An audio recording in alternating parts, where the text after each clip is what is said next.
This first poem is about passing as white with a black mother.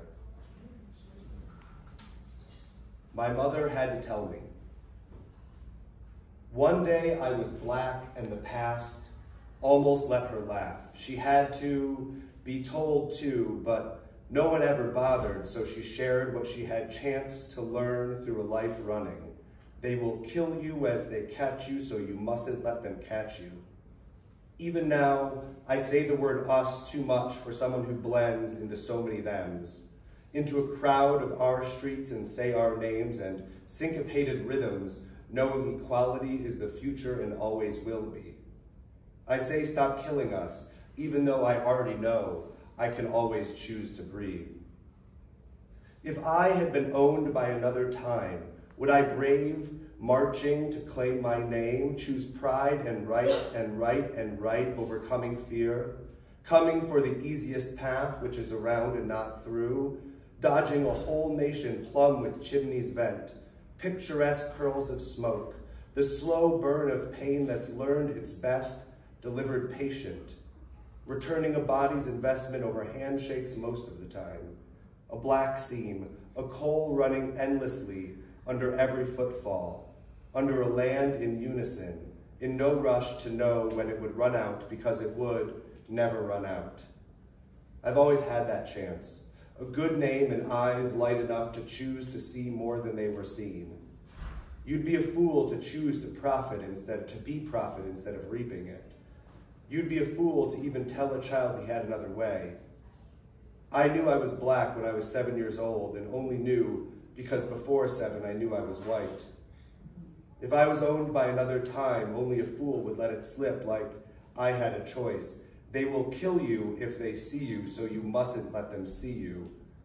When I got the talk she made me, promised to remember you can always be invisible.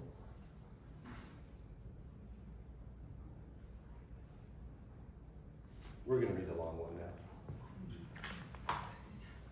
now. That book, by the way, comes out in 3 days, but it is here today.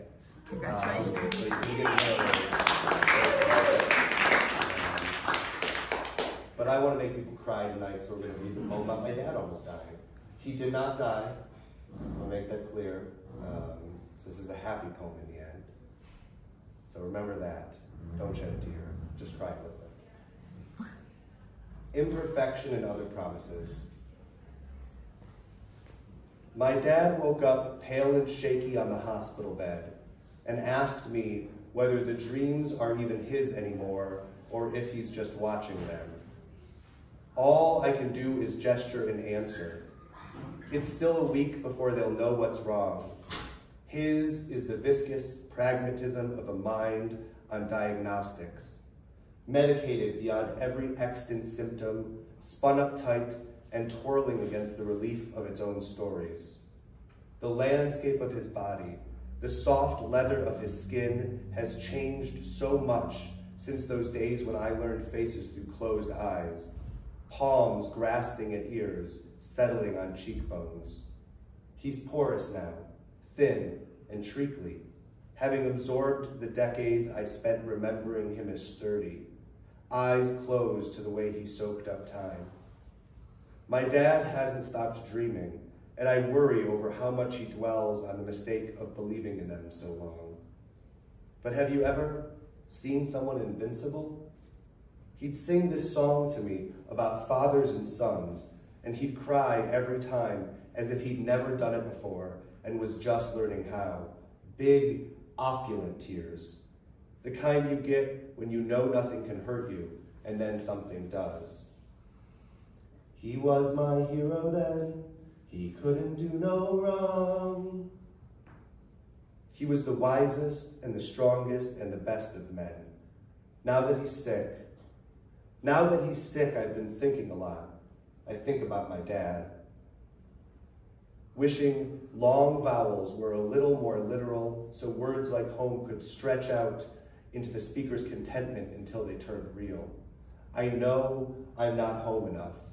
Letting an hour's drive hang like a euphemism for the things we've said, for the distance between us. Whenever I do visit, he tulips into song. He knows it's easier to come back that way, no matter what. Every time I used to make a mistake, he'd tell me a person is not a single picture. And now I worry that all those years I spent refusing to let him age, I refused to let him grow too. Like we were still fighting the same fight I started the night I learned he could be wrong, shuddering from his touch and relentless familiarity, like a daylily that would not close with the sun. I hadn't learned the sumptuous clutter of overwrought metaphor, or the way we both keep everything we've ever touched on tables and shelves if we cannot keep it inside. I still don't like to think about the way the years run away from the people we love, faster than we can freeze them in things. How little time it takes.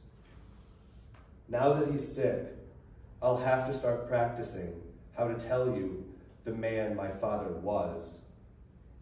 The kind who talked about birdsong and flowers, even if he doesn't know how to grow them. Who was always softer than the leather of his skin. The kind who wants to live forever. Who named his only son, Isaac, after a sacrifice that wasn't. I had to learn for myself that children are our only real glimpse of mortality before we meet it, facing how fast the years run and the things they steal. I know it's a bit too convenient of a frame, but now that he's sick, when I'm the parent, I cry sometimes like I've never done it before and am just learning how. How little time it takes, how everybody breaks. It's his heart again, and some kind of infection. Sometimes I try to sing to my kid, even though I can't play the piano, and nothing's ever quite the same, and only when he rolls his eyes do I remember how much I used to hate that song and the way he cried, because I did not understand how everybody breaks, how sometimes we're wrong about what is and is not a mistake.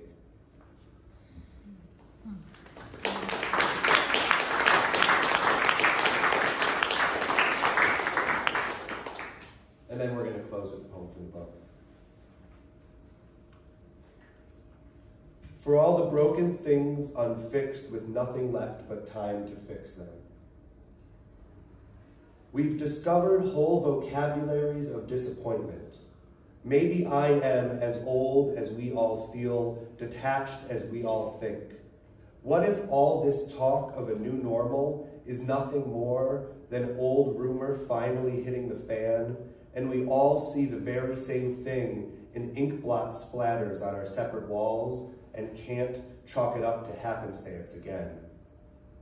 What if all this distance is a really big mirror facing the wrong way? What if the universe was not such an unspeakable terror for its endlessness in my hands, pale palms unburned and open, tumbled each and every one of you I could ever imagine loving, breathing and petrified, laying there, waiting, into the inert vision at the ends of my own go-go gadget arms, finally long enough to fold each and every one within a single shared thought, rather than only recognizing the universe in deference to its scale, which we always mistranslate as endless difference.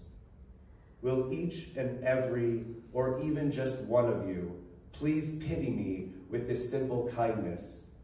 Tell me it's okay that the universe is so big that it must be ignored. Thank you.